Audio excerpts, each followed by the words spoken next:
is up, you horror nerds? It is me, your host once again, Gemma. Welcome back to the channel. Got another review for you. This is an early 2000s movie that I'm sure most people have seen, but we should talk about it. I'm talking about the 2008 The Strangers. This is rated R. It runs for an hour and 26 minutes. And if for some reason you've lived underneath a rock, let's talk about it. This is what this film's about.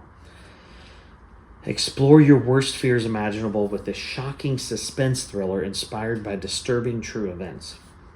After a 4 a.m. knock on the door and a haunting voice, Kristen McKay, played by Liv Tyler, and James Hoyt, played by Scott Speedman, remote getaway becomes a psychological night of terror as three masked strangers invade. Now they must go far beyond what they thought themselves capable of if they hope to survive. So this is a great film. It's honestly, these type of films are some of the scariest ones for me personally, because when you see somebody and they're just out there and they're just staring at you and they're not making sounds, they're not requesting anything, they're not talking to you, and you don't know what's going through their flipping head, that stuff freaks me out. That's why Mike Myers is so scary. That's why Jason's so scary, because you don't know, you may know what drives them, but like, what are they thinking? Why is he staring? Why is he staring at me?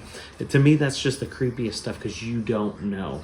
This was directed and written by Bryan Bertino, who did The Black Coat's Daughter, did The Dark and the Wicked, solid resume, and this obviously is part of that. Scott Speedman, who's actually in the Underworld franchise movies, and Liv Tyler, everybody of course knows her dad because of Aerosmith, but she's held her own. She's a great actress. Lord of the Rings, Armageddon, she's been in multiple films. Now this thing is, one thing that I think is pretty wild about this film, and it's not really groundbreaking, other films have done it, but I think it is smart and adds to the craziness of the film, is this film was shot entirely with handheld cameras. Not like our handheld camera you'd have like it from Target, but like an actual they're like, that's why most of the there's movements almost in every single shot, and that just adds to the chaos and just adds to the, I don't know, it just makes it feel like you don't know what's going on, and I love that. I think they knocked it out of the park by doing that.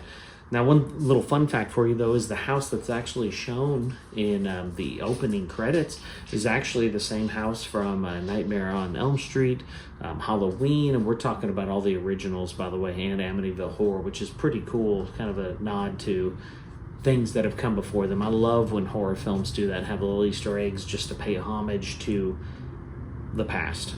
This thing was like a $9 million budget to make. I think opening weekend it rocked in like $20 million. So it did its job. And I think what's funny about that is during opening weekend, I was reading that some of the movie theaters actually got faulty reels. So there'd be times where instead of the dialogue, it would just be static. But people were so tripped out in the movie, they didn't even think anything of it because it was so chaotic and things were going on. They thought static was part of it, but they actually received faulty reels, and they still made $20 million opening weekend. I think grossed $82 million worldwide.